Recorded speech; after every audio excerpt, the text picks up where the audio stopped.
For millennia, the Galactic Empire had stretched its influence across countless star systems. Its expansion was inevitable, a tidal wave of dominance that few dared to resist. World after world surrendered without struggle, their people too awed or too terrified to fight. Resistance was not just rare, it was seen as foolish. And now, as the Empire turned its attention to a small blue planet orbiting a modest yellow star, it was with the same casual certainty they had always carried. Earth. From towering observation stations, hidden beyond Neptune's orbit, Imperial scientists studied this unruly world. Their instruments captured snippets of human broadcasts. Music, movies, political debates, angry shouting matches, and strange celebrations of things called bacon and weekends. The data was overwhelming and chaotic, a stark contrast to the cold precision the Empire demanded from its subjects. Humans appeared fractured, their governments often at odds, their cultures wildly diverse. Analysts concluded that Earth was backward and unprepared for contact, let alone conquest. Most senior commanders dismissed the planet as an easy target. Some even argued it might not be worth the Empire's full attention. Still, protocol demanded a formal evaluation. A team of Imperial tacticians compiled a report, presented in the Grand Strategy Hall aboard the dreadnought Immovable Will. The report was brief. Earth's technology was dangerous but primitive compared to Imperial standards. Humanity lacked unified leadership. Their militaries were outdated, their space presence laughably small. Conclusion: conquest probability, 99.7%. The Empire's Supreme Council barely bothered to read the fine details. The planet's fate was already decided. Preparations began at once. A diplomatic vessel would arrive first, as was customary, offering Earth the chance to join peacefully. If they refused, the Empire would respond with overwhelming force. It was a formula that had worked flawlessly for centuries. There was no reason to believe Earth would be any different. Yet among the younger tacticians, there was a lingering unease. Some had dug deeper into humanity's history, past the political chaos and the endless arguments. They found something unsettling. Despite their divisions, humans had a strange pattern. When pushed to the brink, they united. When threatened, they became unpredictable, even reckless. And when they fought with a ferocity that few species could match. Warnings were raised in side meetings, cautioning that perhaps Earth was not as simple as it appeared. But such warnings were laughed away by elder strategists. How dangerous could a species be if it still clung to fossil fuels, argued on public forums, and produced something called reality television? No, Earth would fall like all the others. It was inevitable. At the far edge of the solar system, Imperial ships came alive, engines roaring with power. The course was set, and the first step toward conquest was underway. High above Earth, hidden in the cold silence of space, the shadow of the Empire began to stretch across the blue and green world. And on Earth itself, humanity went about its day, blissfully unaware that they had been marked as the next jewel in a long line of conquests. But soon, the galaxy would learn that Earth was no ordinary prize. The sky tore open in a blaze of gold and crimson as the Empire's flagship descended through Earth's atmosphere. It was a vessel unlike anything humanity had ever seen. Miles long, gleaming with black alloy, bristling with weapons that could reduce mountains to dust. Around it, smaller escort ships formed a shimmering halo, each one capable of obliterating cities in a heartbeat. Civilians across the globe stared upward in stunned silence. Traffic halted. Phones were raised. Live streams exploded across the internet as millions captured the impossible sight. For a moment, the world seemed to hold its breath. Some thought it was a secret government experiment. Others whispered of first contact. But the truth came faster than anyone expected. From the belly of the flagship, a message beamed down in every language known to Earth's systems. The voice was calm, calculated, and dripping with certainty. People of Earth, you are now subjects of the Galactic Empire. Surrender peacefully, and you shall be spared unnecessary suffering. Resist, and you will be swiftly corrected." The transmission played across every screen, every speaker, hijacking the digital world in seconds. Cities buzzed with panic. News anchors stumbled through breaking coverage. World leaders scrambled behind closed doors, some screaming for negotiation, others preparing for the worst. But something strange happened. In a park in New York, a group of teenagers watched the sky, wide-eyed. One of them, grinning, kicked a soccer ball high into the air, shouting, "Welcome to Earth. Bet you can't beat us at this." The clip went viral in minutes.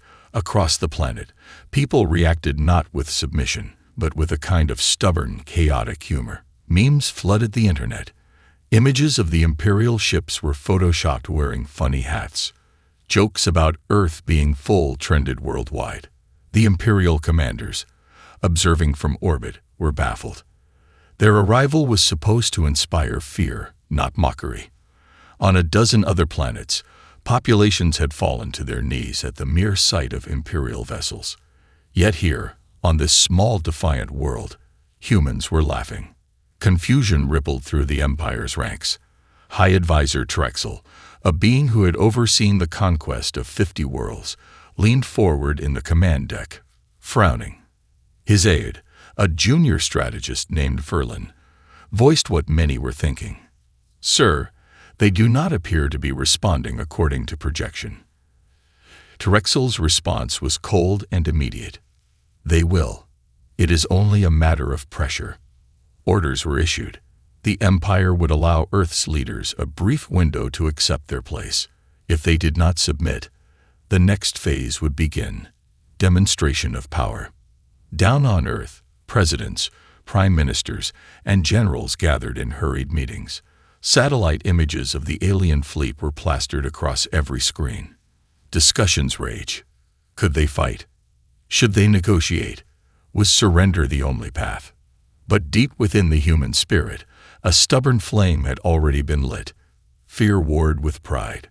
Terror battled against defiance. And as the world watched the ships overhead, humanity began to craft an answer the Empire would not expect and would never forget. The United Nations building in New York buzzed like a disturbed hornet's nest. Representatives from nearly every nation sat shoulder to shoulder, their faces drawn tight with worry and anger. The imperial ultimatum still echoed in their minds: surrender or be corrected. Inside the Grand Assembly Hall, arguments flared hotter than ever before.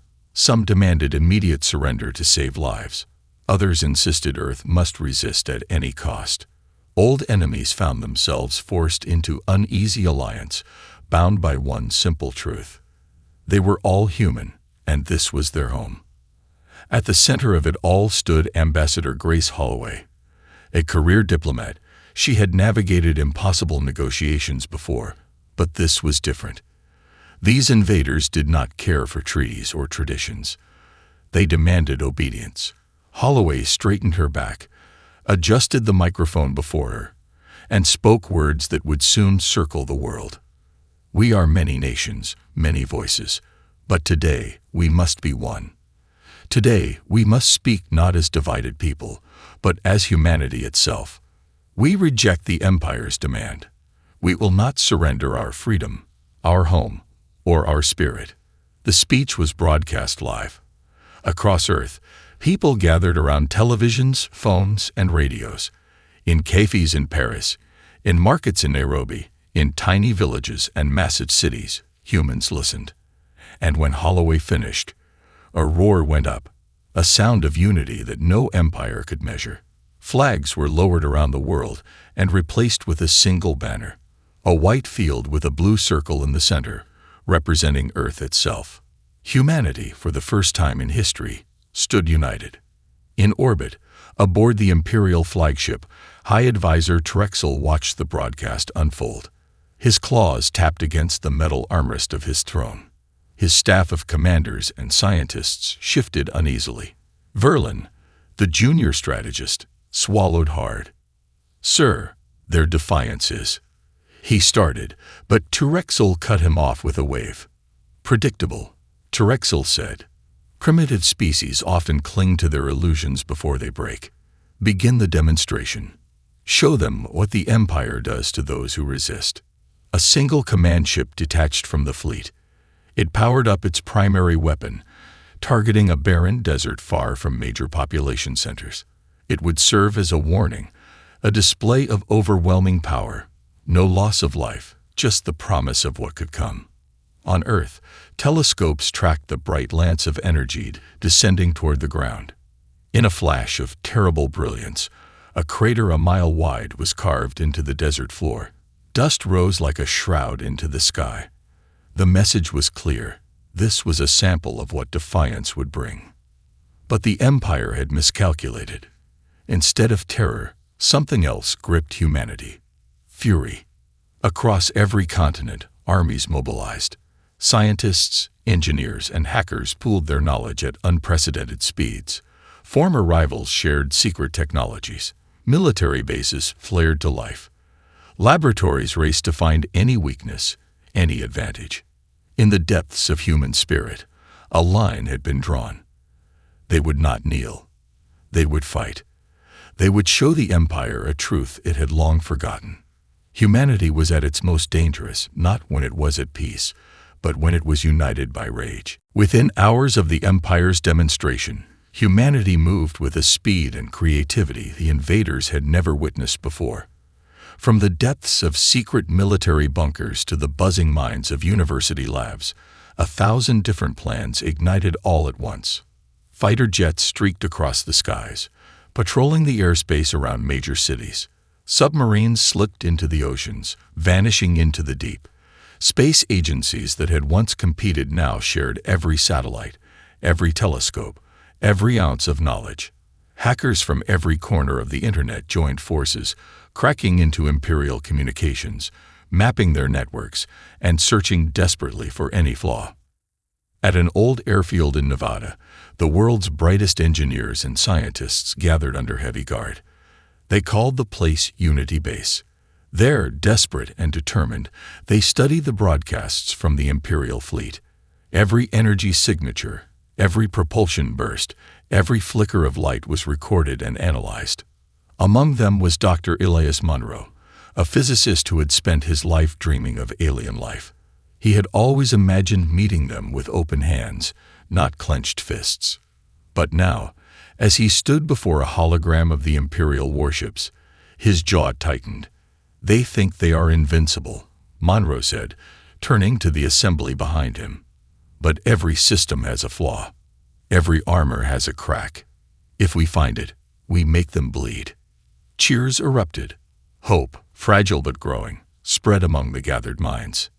Meanwhile, in the back alleys and rural fields across the world, an army of a different kind prepared. Farmers converted tractors into makeshift armored carriers. Mechanics welded scrap metal into barricades. Hunters taught marksmanship to city folk. Old veterans dusted off their uniforms, and teenagers signed up for militias. It was not just militaries that prepared, it was everyone. The Empire watched these movements with detached curiosity.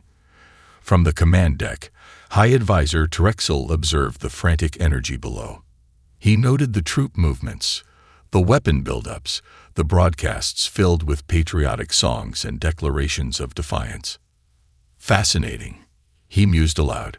"They react not with surrender, but with preparation for annihilation." Verlin, always cautious, leaned forward. "Perhaps we should exercise caution, sir. Their unpredictability is unlike anything we have faced before." Terexel dismissed him with a flick of his hand. "They are primitives. Their spirit will burn away when reality crushes it." On Earth, humanity prepared for the inevitable first strike. Underground shelters were stocked. Civilians trained in first aid and survival. Scientists worked day and night, developing experimental technologies that might level the playing field. One such project, codenamed Sky Spear, showed promise. A prototype weapon designed to disrupt energy fields. It had never been tested beyond simulations. Now it was Earth's best chance at piercing the Empire's shields. The final pieces were falling into place. Across the planet, A single word passed from mouth to mouth, across radios and screens, printed on banners, and etched into the hearts of millions. Resist. The world was no longer waiting for salvation. Humanity had decided to fight for its own future, and it was ready to unleash a storm unlike anything the Empire had ever faced. The first blow came not from an army, but from a single satellite. High above Earth, one of humanity's aging weather satellites, long forgotten except by a handful of engineers, suddenly shifted its orbit. Inside its worn frame, a small team at Unity Base had installed an experimental device, one born from desperation and genius, the Sky Spear prototype. As Imperial ships passed through low orbit, confident in their impenetrable shields, the satellite activated. A pulse of concentrated electromagnetic energy lanced outward, invisible to the eye, but devastating in its precision. The pulse struck the lead Imperial cruiser, a massive vessel adorned with golden banners and glowing emblems. For a moment, nothing happened. Then, with a shudder that echoed through space, the ship's shield flickered and died. On Earth, cheers erupted across military command centers. For the first time, an Imperial ship was vulnerable. Without hesitation, ground forces launched a barrage of missiles. They were crude by Imperial standards, simple tools of destruction, but against an unshielded target, they were lethal. The missiles roared into the sky, trailing fire and smoke, and found their mark. The cruiser's hull crumpled under the assault. Explosions tore through its elegant design. Fire and debris scattered across the stars. Within minutes, the mighty vessel, a symbol of the Empire's power, was nothing more than drifting wreckage. On the Imperial flagship, High Advisor Terexel stood frozen. For the first time in centuries, one of their ships had fallen to a so-called primitive world. How? He demanded, his voice low and dangerous. Verlin, pale and sweating, struggled to find an answer. It appears they have developed a means to disrupt our shielding, a weakness we did not anticipate. Terexel's claws tightened around the armrest. His pride burned hotter than any weapon. To be challenged by a race so young, so chaotic, was an insult he would not tolerate. Prepare a retaliatory strike, he ordered. Burn their centers of power. Show them the price of defiance. On Earth, the victory was celebrated but short-lived. Military leaders and scientists knew the Empire would not take the loss lightly. They had drawn blood, but now they faced the wrath of an enemy far more dangerous when provoked. Across cities and countrysides, alarms blared. Civilians hurried to shelters. Anti-air defenses were armed. Fighter jets took to the skies in waves. Every person knew the next move would determine the fate of their world. In Unity Base, Dr. Monroe watched the wreckage of the destroyed cruiser tumble through orbit. His hands trembled, not with fear, but with grim determination. "We can hurt them," he whispered. "And if we can hurt them, we can beat them." Outside, the skies above Earth shimmered as Imperial weapons charged for retaliation. Humanity had landed the first blow. Now, they would face the full fury of the Empire. But they were no longer afraid. They were ready. The sky above Earth ignited with fury. Imperial ships, once content to hover in silent dominance, now moved with terrifying purpose. Beams of searing energy lanced down from orbit, striking military bases, communication hubs, and power plants. The Empire's retaliation was swift and merciless. Entire cities were plunged into darkness as power grids failed. Highways turned into rivers of red taillights as millions fled from urban centers. Fires raged uncontrollably, painting the night sky in furious shades of orange and red. But humanity did not break. In the face of devastation, fire brigades fought the blazes. Soldiers regrouped and established hidden outposts. Civilians worked hand in hand, clearing rubble, tending to the wounded, and setting up makeshift hospitals in basements and abandoned schools. At Unity Base, Dr. Monroe and his team continued to push the limits of the Sky Spear technology. Reports poured in from other research groups.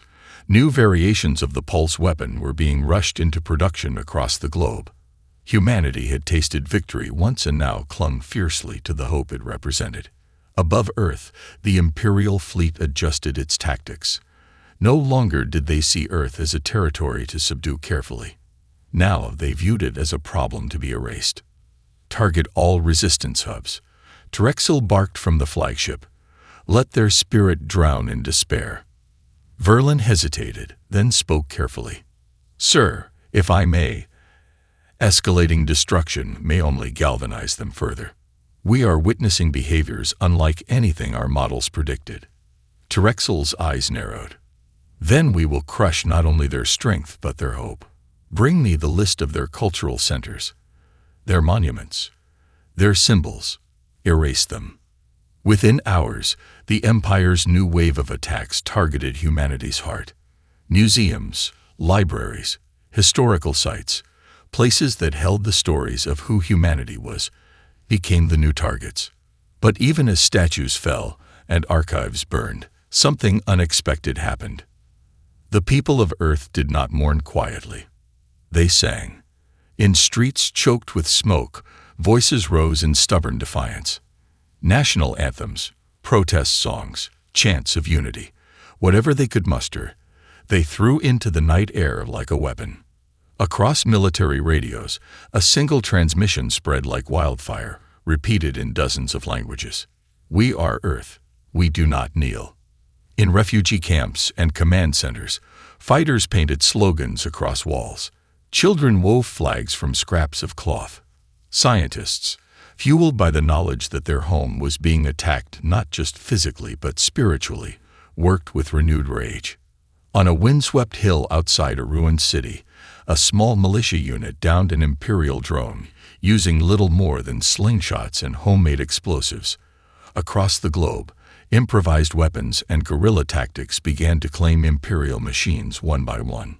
Humanity had been wounded deeply. But in trying to crush their spirit, the Empire had only made it stronger. Earth was burning, but the fire inside its people burned hotter still. The real war was only beginning. Unity Base buzzed with relentless energy. In dimly lit labs and underground bunkers, the brightest minds on Earth pushed technology beyond its limits. They fused ancient knowledge with desperate innovation, creating weapons the Empire had never seen before. One of the most important breakthroughs came from an unexpected source. A team of university students in South America hacked into the remnants of an Imperial drone. Working around the clock, they managed to reverse engineer its core processor. What they found changed everything. The Empire's communications, shields, and weaponry all relied on a centralized, rigid network. It was powerful, but vulnerable to disruption if the right key was found. Dr. Monroe received the data with a wide-eyed grin. The human spirit of stubborn curiosity had delivered a weapon more dangerous than any missile, a way to scramble Imperial command systems. The plan took shape quickly. Across the planet, battered but unbroken nations coordinated the largest counteroffensive in human history. No longer would they only defend. Now, they would strike back. In the early hours of dawn, when the sky was still smudged with smoke and ash, Earth's forces moved. Hidden missile silos opened. Railguns, once prototypes gathering dust in forgotten research centers, fired for the first time. Fighter jets, retrofitted with the Sky Spear tech, streaked through the clouds. Cyber attacks pulsed invisibly through the ether, targeting Imperial servers. The first target was a massive Imperial dreadnought hovering over the Atlantic Ocean. As humanity's new weapons tore through its shields, it lurched violently, its graceful frame twisting in pain. Before the Empire could react, an experimental stealth bomber, the Nightfall, closed the distance and released its payload. A blast of energy, shaped and timed with terrifying precision, struck the dreadnought's heart. The explosion rippled outward, turning the sea below into a storm of boiling fury. On the Imperial flagship, alarms screamed. Officers scrambled across control decks, shouting in panic. High Advisor Terexel watched the destruction unfold on his holoscreens with growing horror. They should not have this capability, he muttered. Verlin turned to him, voice low. They adapted, sir, faster than any species we have encountered. They learn under pressure. They fight with every breath. They are not like the others. Terexil slammed a fist onto the console. Then they must be ended before they spread their infection of defiance further. But deep down, even Terexil felt it, the unsettling truth that humanity's spirit could not be broken through brute force. Across Earth, the tide was shifting. One by one, Imperial outposts fell. Sabotage teams dismantled enemy supply chains. Makeshift armies of civilians and soldiers fought side by side, armed with knowledge, courage, and desperation. Humanity did not have a single ruler. It did not have a unified army. It had no empire. It had something far stronger. It had millions of hearts beating together in defiance.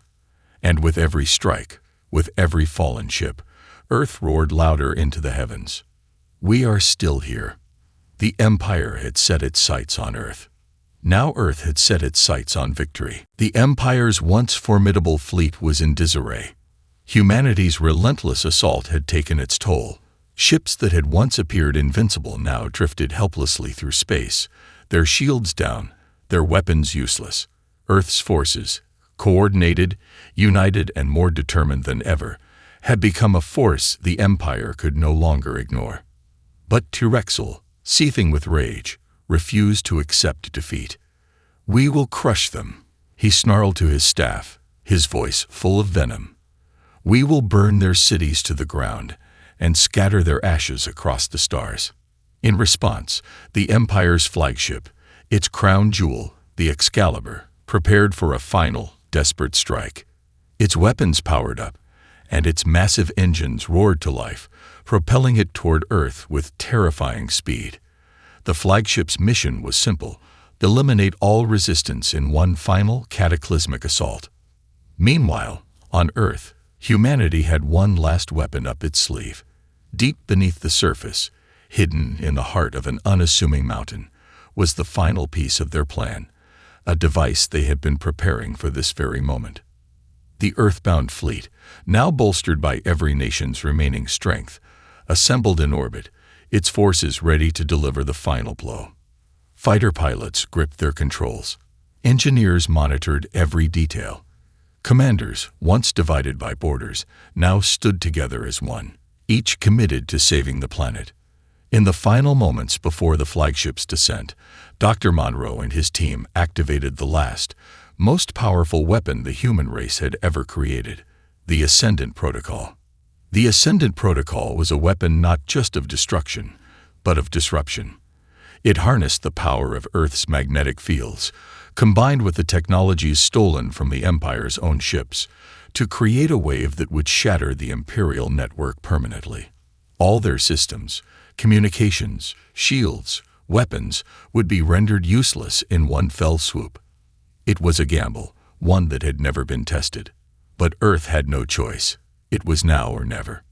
The Excalibur descended into Earth's atmosphere, its deadly weapons targeting the world below. As the flagship entered the atmosphere, the Ascendant Protocol was unleashed.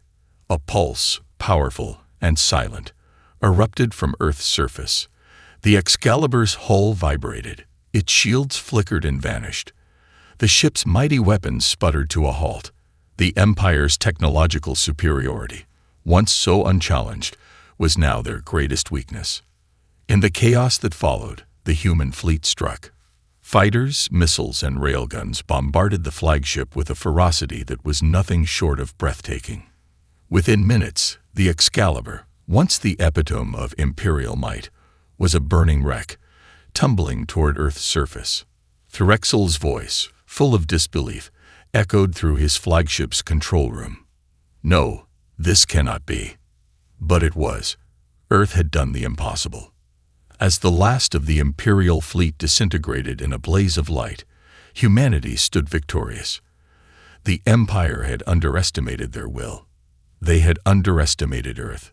The world below was scared, its cities damaged, its people tested beyond belief. But Earth had survived. And the Empire, The once mighty Galactic Empire had been forced to retreat, their dreams of conquest dashed against the unyielding spirit of a species they had failed to break. Humanity had stood tall, not just as a single nation, but as a unified world, a force that could never be defeated. And as the dust settled, a new chapter began, one of hope, of resilience, and of a species that would never forget what it meant to be free. The stars no longer held only threats. They now held the promise of humanity's future.